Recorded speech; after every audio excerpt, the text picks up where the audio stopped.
My Own True Ghost Story by Rudyard Kipling. As I came through the desert, thus it was.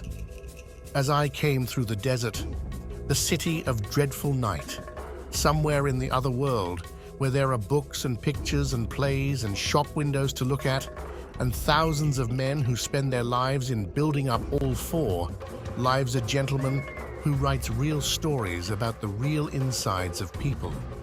And his name is Mr. Walter Besant. But he will insist upon treating his ghosts, he has published half a workshop full of them, with levity. He makes his ghost seers talk familiarly and, in some cases, flirt outrageously with the phantoms. You may treat anything from a viceroy to a vernacular paper with levity, but you must behave reverently toward a ghost, and particularly an Indian one. There are, in this land, ghosts who take the form of fat, cold, hobby corpses and hide in trees near the roadside till a traveller passes. Then they drop upon his neck and remain. There are also terrible ghosts of women who have died in childbed. These wander along the pathways at dusk or hide in the crops near a village and call seductively. But to answer their call is death in this world and the next. Their feet are turned backward, that all sober men may recognize them. There are ghosts of little children who have been thrown into wells. These haunt well curbs and the fringes of jungles and wail under the stars, or catch women by the wrist and beg to be taken up and carried. These and the corpse ghosts, however, are only vernacular articles and do not attack sahibs.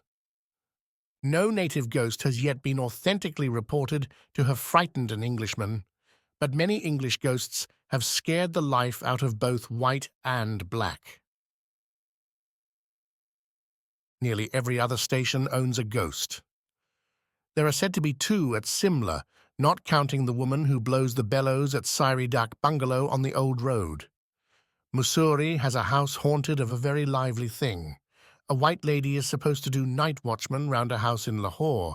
Dalhousie says that one of her houses repeats on autumn evenings all the incidents of a horrible horse and precipice accident. Murray has a merry ghost, and now that she has been swept by cholera, will have room for a sorrowful one. There are officers' quarters in Mian Mir whose doors open without reason, and whose furniture is guaranteed to creak, not with the heat of June, but with the weight of invisibles who come to lounge in the chair. Peshawar possesses houses that none will willingly rent, and there is something, not fever, wrong with a big bungalow in Allahabad. The older provinces simply bristle with haunted houses and march phantom armies along their main thoroughfares. Some of the dak bungalows on the Grand Trunk Road have handy little cemeteries in their compound, witnesses to the changes and chances of this mortal life in the days when men drove from Calcutta to the northwest. These bungalows are objectionable places to put up in. They are generally very old, always dirty, while the khansama is as ancient as the bungalow. He either chatters senilely or falls into the long trances of age. In both moods, he is useless. If you get angry with him, he refers to some sahib dead and buried these 30 years, and says that when he was in that sahib's service, not a khansama in the province could touch him. Then he jabbers and mows and trembles and fidgets among the dishes, and you repent of your irritation. In these dak bungalows, ghosts are most likely to be found, and when found, they should be made a note of. Not long ago, it was my business to live in dak bungalows. I never inhabited the same house for 3 nights running, and grew to be learned in the breed. I lived in government-built ones with red brick walls and rail ceilings, an inventory of the furniture posted in every room, and an excited snake at the threshold to give welcome. I lived in converted ones, old houses officiating as dak bungalows, where nothing was in its proper place and there wasn't even a fowl for dinner. I lived in second-hand palaces where the wind blew through open-work marble tracery just as uncomfortably as through a broken pane.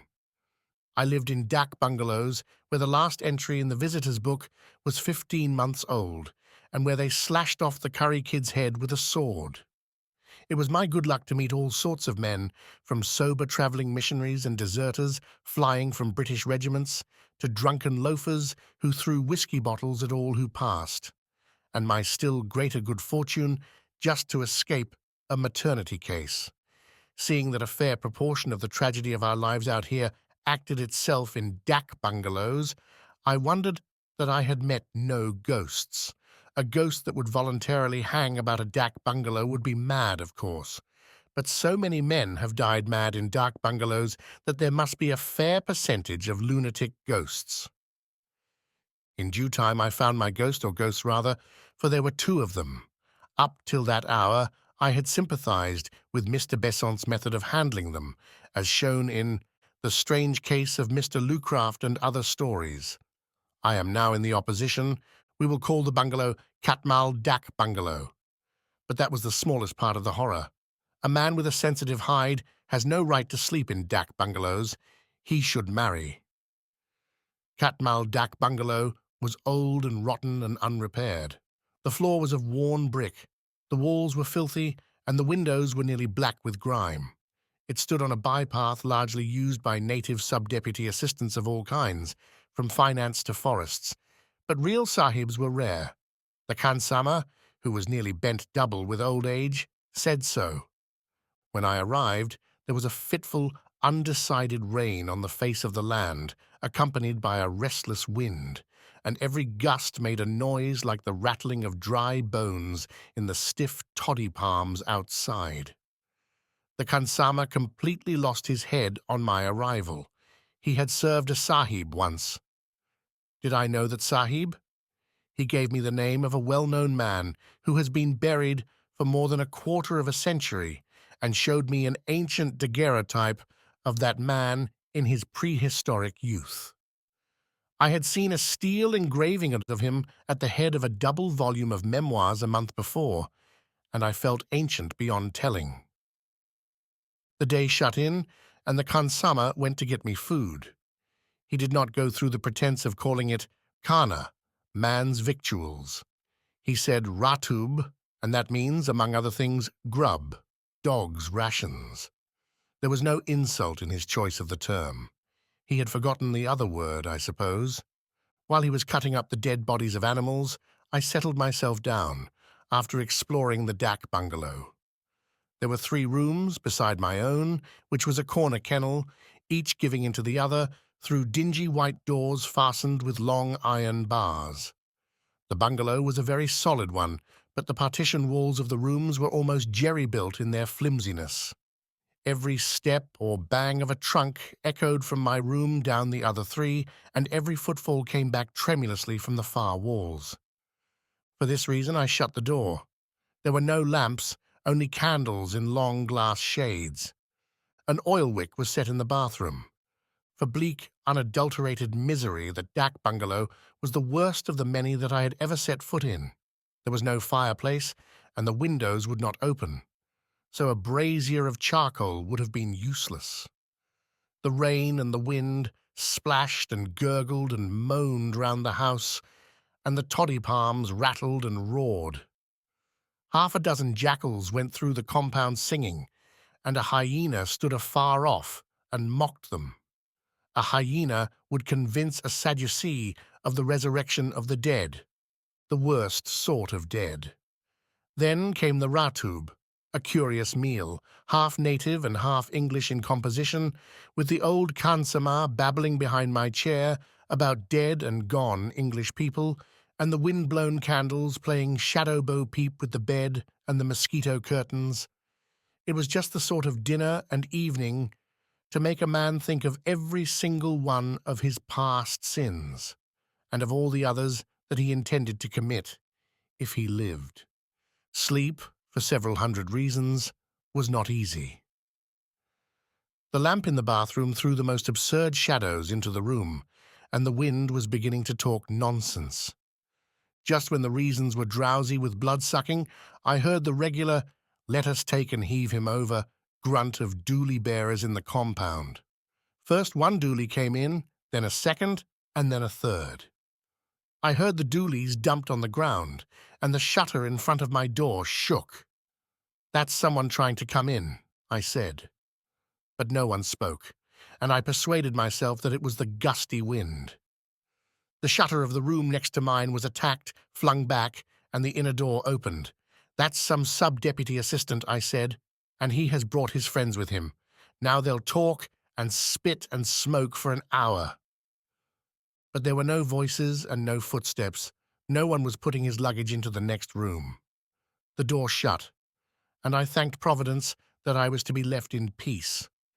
But I was curious to know where the doolies had gone. I got out of bed and looked into the darkness. There was never a sign of a dooley. Just as I was getting into bed again, I heard in the next room the sound that no man in his senses can possibly mistake: the whir of a billiard ball down the length of the slates when the striker is stringing for break. No other sound is like it. A minute afterward there was another whir, and I got into bed. I was not frightened, indeed I was not. I was very curious to know what had become of the doolies. I jumped into bed for that reason. Next minute I heard the double click of a cannon, and my hair sat up. It is a mistake to say that hair stands up. The skin of the head tightens, and you can feel a faint, prickly bristling all over the scalp. That is the hair sitting up. There was a whir and a click, and both sounds could only have been made by one thing: a billiard ball. I argued the matter out at great length with myself, and the more I argued the less probable it seemed that one bed, one table, and two chairs, all the furniture of the room next to mine, could so exactly duplicate the sounds of a game of billiards. After another cannon, a three-cushion one to judge by the whir, I argued no more. I had found my ghost and would have given worlds to have escaped from that dak bungalow. I listened, and with each listen, the game grew clearer.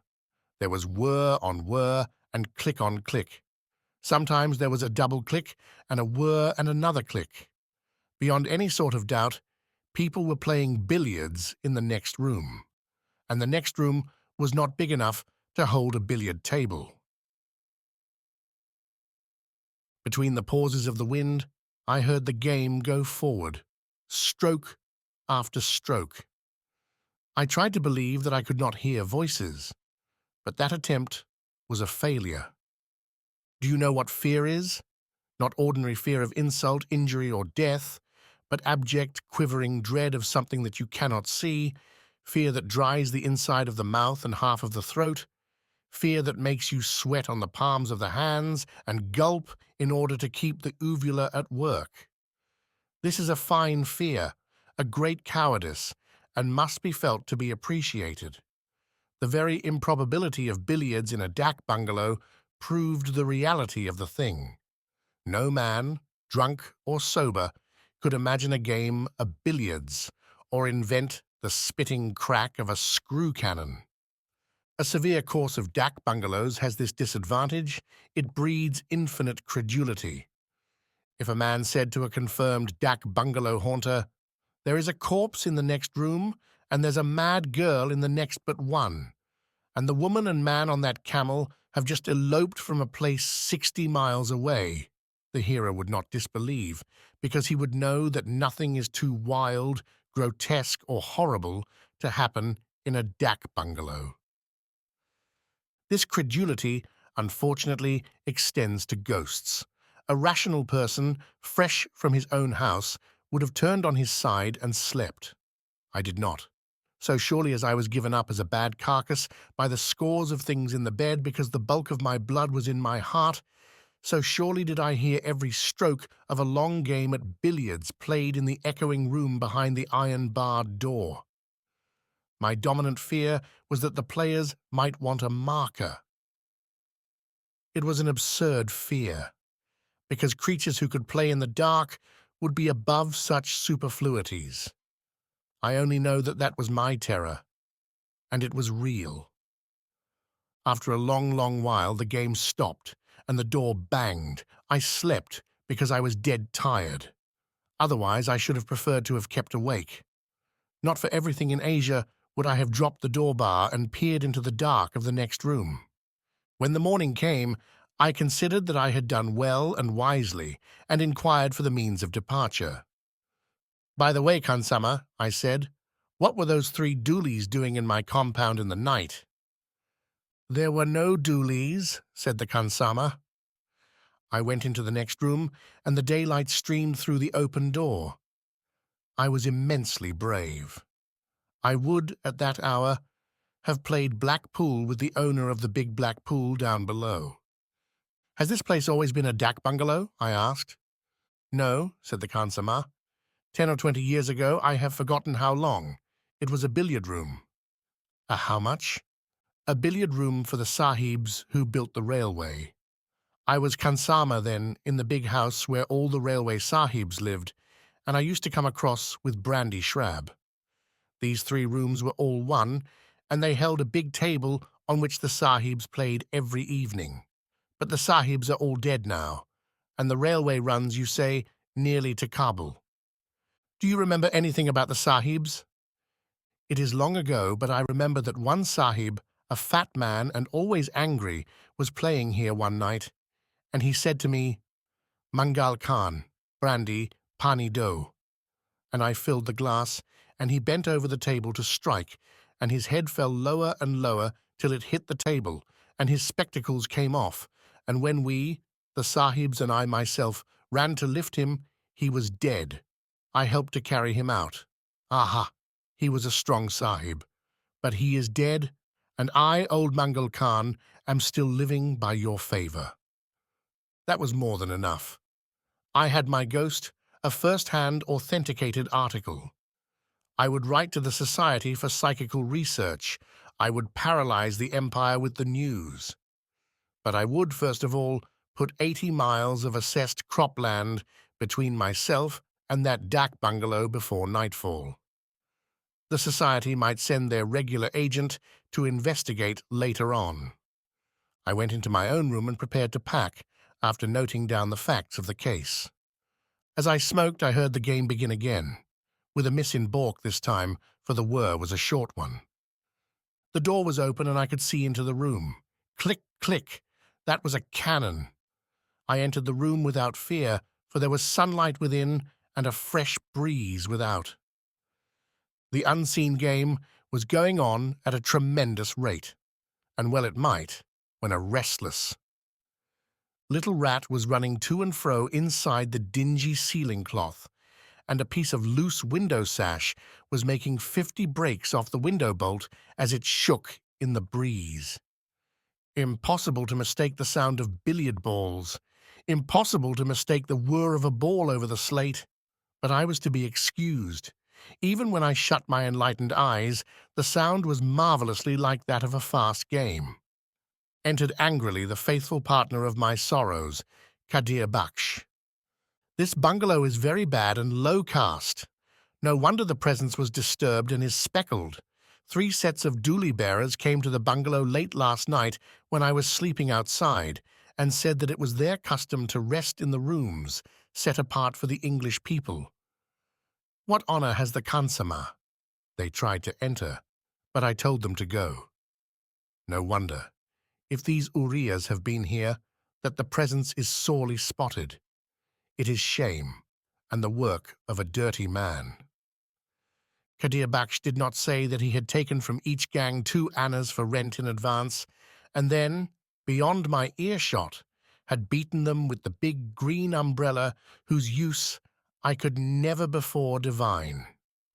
But Kadir Baksh has no notions of morality. There was an interview with the Kansama, but as he promptly lost his head, wrath gave place to pity, and pity led to a long conversation, in the course of which he put the fat engineer sahib's tragic death in 3 separate stations, 2 of them 50 miles away. The 3rd shift was to Calcutta, and there the sahib died while driving a dog cart. If I had encouraged him, the Kansama would have wandered all through Bengal with his corpse. I did not go away as soon as I intended. I stayed for the night, while the wind and the rat and the sash and the window bolt played a ding-dong 150 up.